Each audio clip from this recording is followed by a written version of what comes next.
c'est pas quelque chose auquel je joue, mais j'ai l'impression que c'est comme si, il y a des skills, heu, particuliers pour ce jeu-là, que ce soit dans la négo ou que ce soit dans le qu'est-ce que toi tu en ressens? Qu'est-ce que tu as gagné de ça? Est-ce que c'est quelque chose que tu jouais déjà juste pour gagner de l'argent ou alors, c'était, Non. tu un autre intérêt par rapport à ça? Et qu'est-ce que tu as appris Ouais. surtout, avec ça?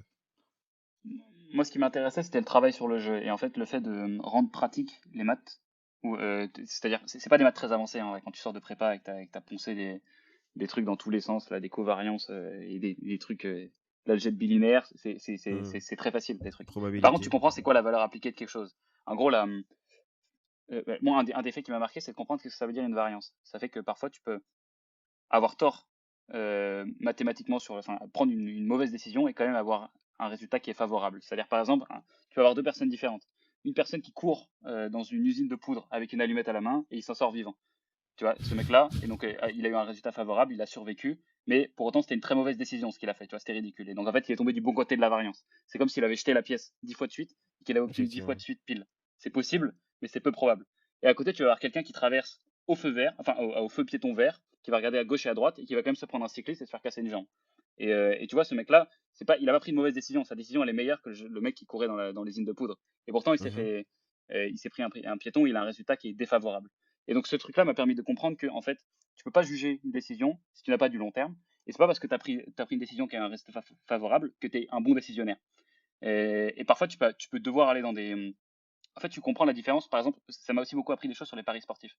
Pourquoi est-ce que c'est pas possible de gagner au paris sportif si tu es un mec lambda? Parce qu'en fait, il y a une différence entre. Tu peux gagner de l'argent au paris sportif que si tu estimes mieux la probabilité de victoire ou de perte d'une équipe que le bookmaker. Enfin, que le mec en face de toi, qui est en fait, Mmh. du coup, la plateforme Unibet, Winamax, etc.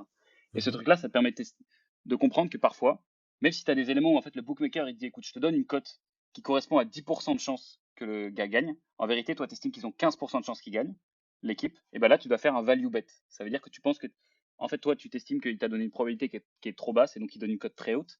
En vérité, ça Mmh. a plus de chances de se passer, l'événement.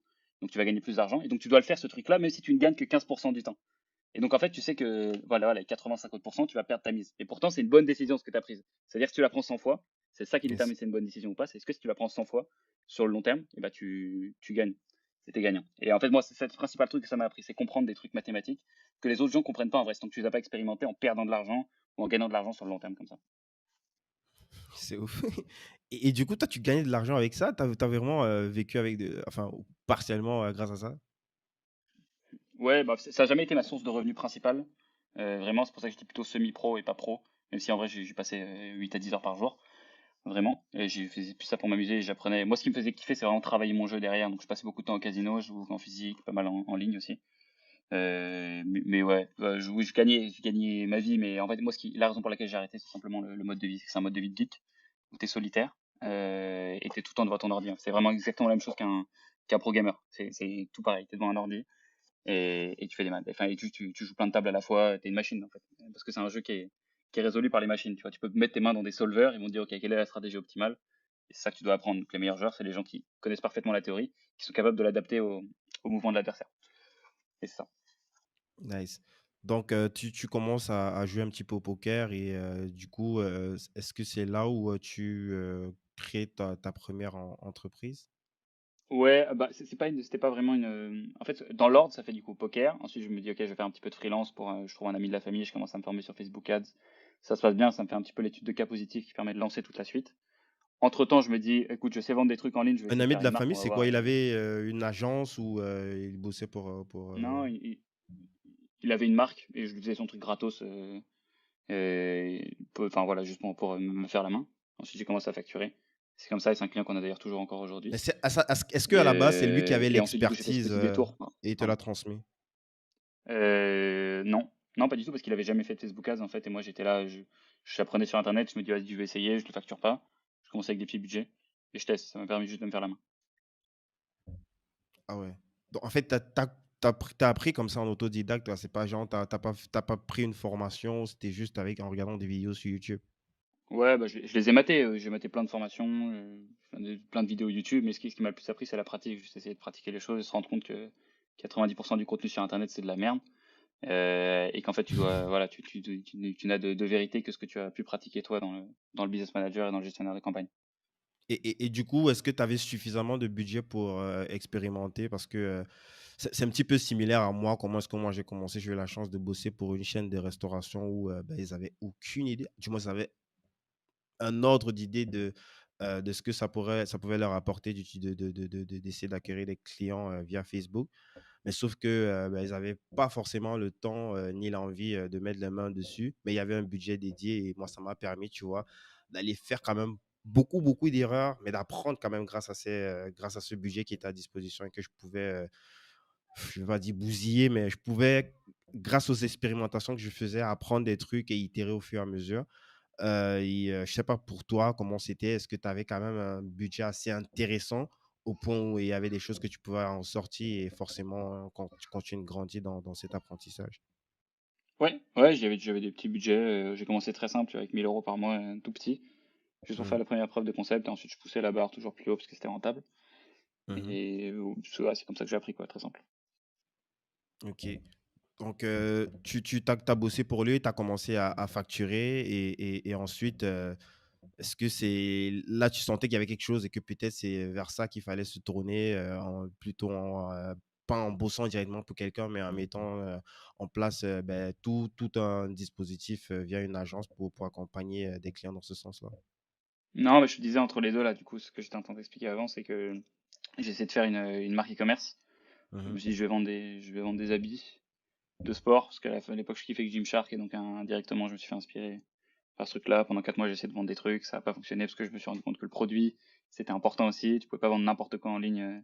Si tu vendais de la merde, ça marchait pas. Et après, je suis revenu sur l'activité. Je me suis dit, ok, je veux le pousser à fond. J'ai commencé à faire beaucoup de contenu sur LinkedIn qui m'a apporté beaucoup de clients et je suis allé chercher une personne, puis une autre, puis une autre. Et ça s'est fait assez linéairement, quoi. OK.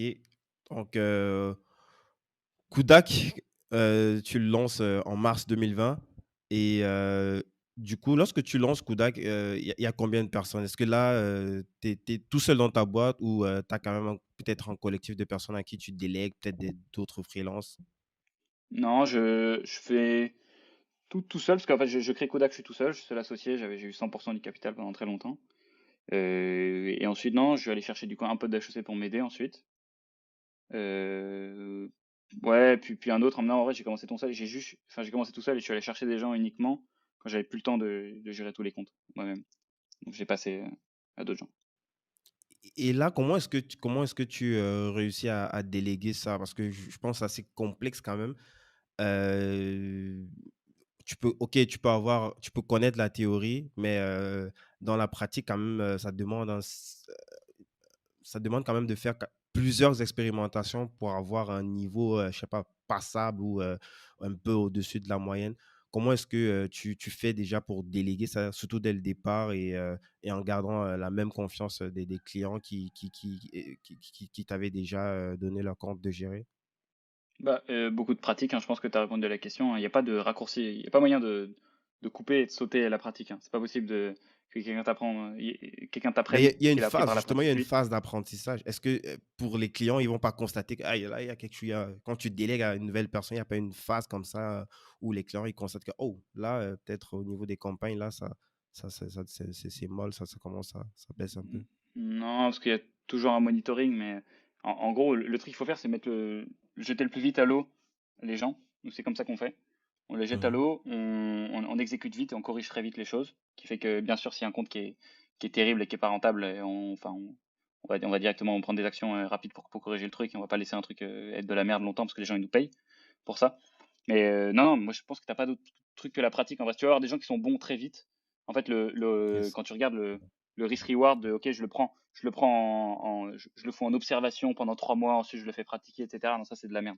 Ça, t'as juste perdu trois Mhm. mois. Non. Fais-le faire ses erreurs rapidement. Au bout de 2, 3 mois, il va être tellement efficace sur les gens que bah, ça va te rentabiliser tous les 3 mois, il était claqué. Et encore, ils sont pas claqués pendant 3 mois. On prend des gens qui ont de l'expérience maintenant, tu vois. Ouais, Et ouais, si t'es un mec avec la tête bien faite, t'es bien, quoi. nice. Donc, tu as dit qu'aujourd'hui, vous êtes 30 collaborateurs Ouais, et tel que c'est structuré aujourd'hui, est-ce que toi, tu mets encore des mains dans des campagnes? non. Je ne mets plus les mains dans les campagnes parce que maintenant je lead l'équipe growth. Il y a trois équipes chez Kodak. Tu as l'équipe média qui gère les campagnes, qui font ce dont on vient de parler. L'équipe créa qui fait les pubs.